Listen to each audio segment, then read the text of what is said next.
Welcome back. In this video, we will go over what is an anomaly, anomaly detection techniques, and what is expected out of anomaly detection from the perspective of service assurance. First, what is an anomaly? An anomaly or outlier is a data point which is very different from the rest of the data based on some measurement. Let us take an example. Consider delivery of application originated short messages to end users like the bank OTP, Gmail OTP, like that. So in the normal course, if the SMS gets delivered to the user, say in about 8 to 10 seconds, and in some instances, if it takes 60 seconds, it can be considered as an anomalous behavior.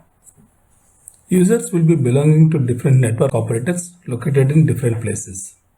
Also, they may be served by different network types, 2G, 3G, 4G, and different network elements. So what you are seeing here is a two-dimensional dataset showing regions of normal behavior and regions of anomalous behavior. So in SMS example, if we take the percentage of short messages delivered and the end-to-end delivery time towards different destination point codes or SIP addresses, some may fall within region N1, some may fall in region N2, some in O1, some in O2, like that. So regions N1 and N2, they represent normal behavior since most observations lie in these two areas.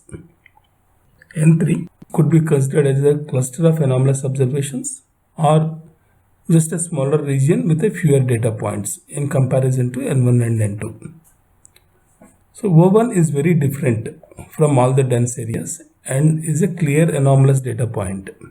O2 could be seen as a normal data behaving similarly to observations in N2 and O3 similar to N3.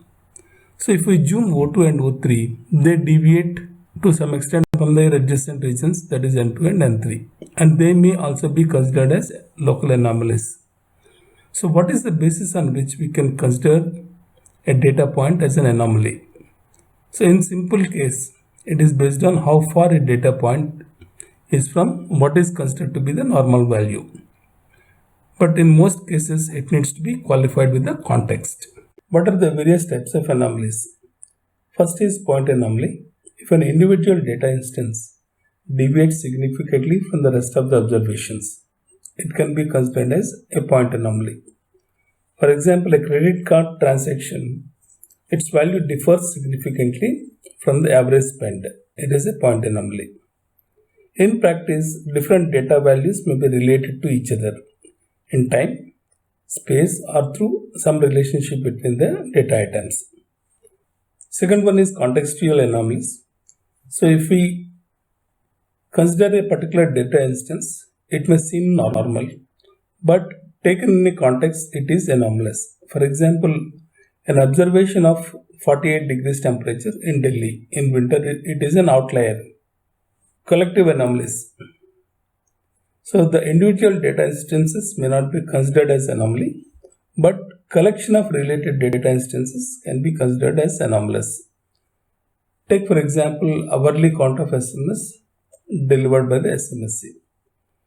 It's quite normal to have less number of SMS transactions between midnight till about 8 am because it could be due to the customer behavior or regulatory restrictions.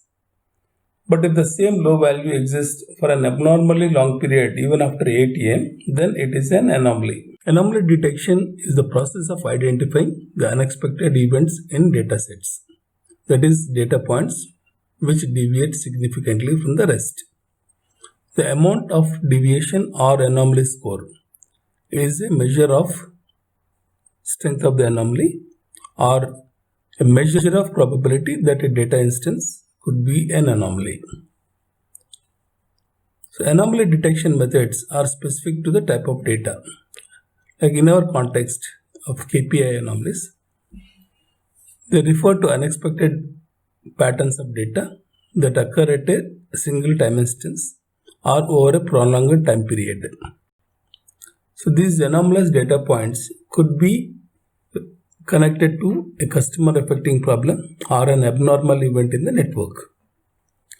So detecting such anomalous instances and taking appropriate corrective action is very important from the perspective of service assurance. In some simple cases, like the two-dimensional data in this figure, it is quite easy to visually identify anomalies. So, however, if you look at the figure on the right, it is not possible to identify the outlier directly. So, this gets complicated when the number of variables go up to tens of variables, which is often the case in practical applications of anomaly detection.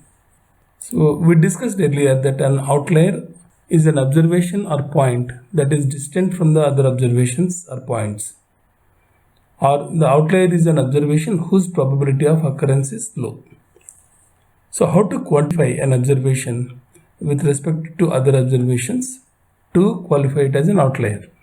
So, there are parametric methods and there are non-parametric methods.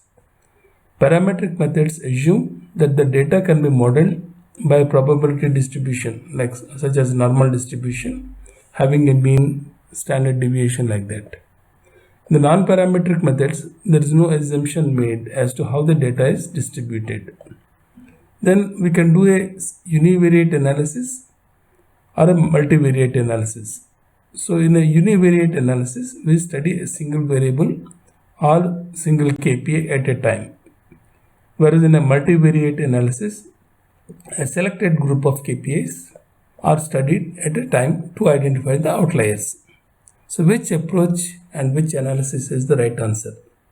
So unfortunately, there is no single right answer. It depends on what is the end purpose of identifying such outliers. In a box plot, the statistics of a univariate distribution is summarized in terms of 5 quantities. The first one is the minimum and maximum values, and then upper and lower quartiles, and median.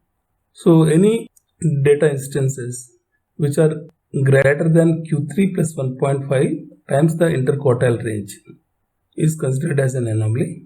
Likewise, any data instance which falls in less than Q1 minus 1.5 times interquartile range, that is also considered as an anomalous observation. So coming to the Z-score. Z-score is a parametric outlier method. This assumes normal distribution of the data. So outliers are the points that are in the tails of the distribution, that is far from the mean. Points farther than a threshold are treated as anomalous. First, the data points or values of an attribute are normalized with respect to a Z-score formula, like Zi equal to xi minus mu divided by sigma. Xi is the data point, mu is the mean of all xi, and sigma is the standard deviation.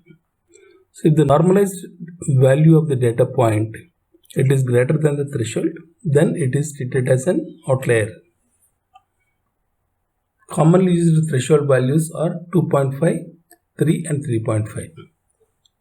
So both these approaches, that is box plot and Z-score, could be used to identify outliers. Let us now look at the steps in KPI anomaly detection. We discussed earlier that anomaly detection is identifying patterns that do not conform to the normal behavior. So we need to learn the normal behavior. It is learnt making use of the past data of the chosen KPIs or the selected KPIs, and a model is created using this historical data. And also the relationship between KPIs is learnt. And then new data is fed to the model to detect anomalies. A key aspect of anomaly detection is the nature of the input data. So input is generally a collection of data instances. Each data instance can be described using a set of attributes, like they are also referred to as variable or feature also. So attributes can be binary, that is 0 or 1. They could be categorical, like if we take the case of SMS, it could be categorized as delivered, expired, queued, like that. For some analysis, categorical data can be converted to numerical data using encoding or converting into bins. For example, the number of SMS delivered in the band of 5 to 10 seconds, I can put it into one bucket. So likewise, 10 to 15 seconds can be put into another bin, like that. So if the data instance consists of only one attribute, then we call it as univariate. And if it consists of multiple attributes, then we call it as multivariate. In the case of multivariate data instances, all the attributes can be of the same type, or they can be a mixture of different data types. Like one attribute may be numerical and another may be categorical, like that. The nature of attributes determine the applicability of anomaly detection techniques. So input data can be categorized based on relationships present among the data instances. In point data, no relationship is assumed among the data instances. In general, data instances may be related to each other. For example, time series data.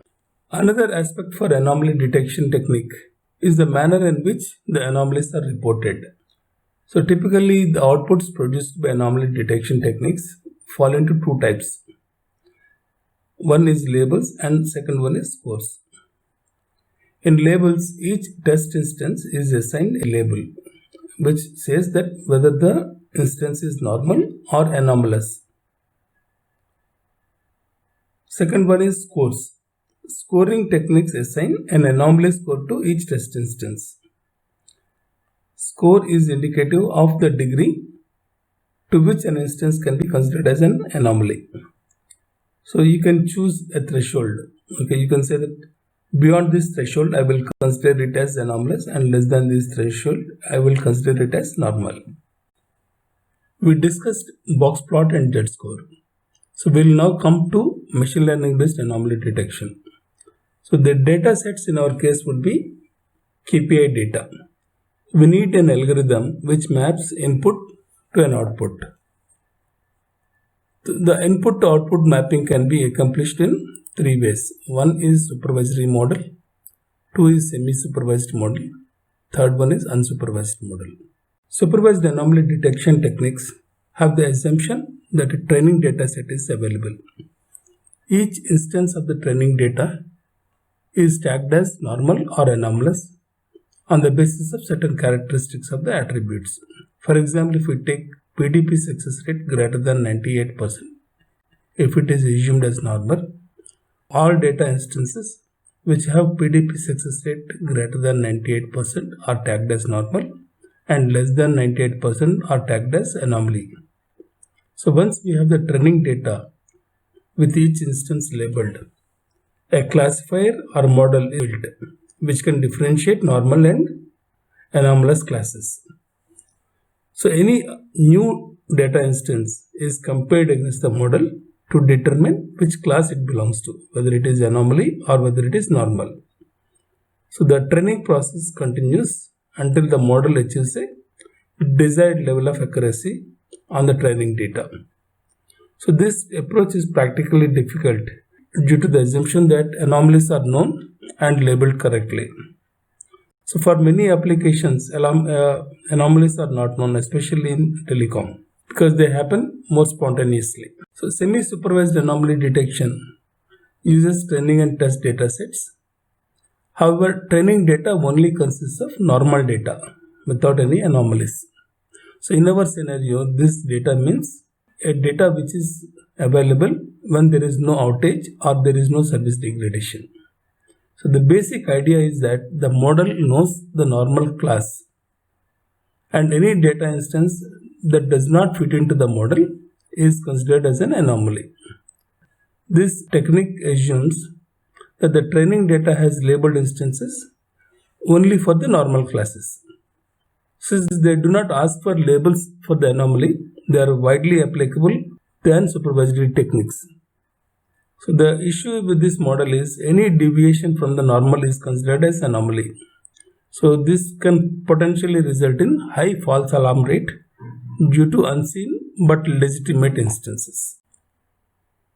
Unsupervised anomaly detection is the most flexible setup and does not require any labels.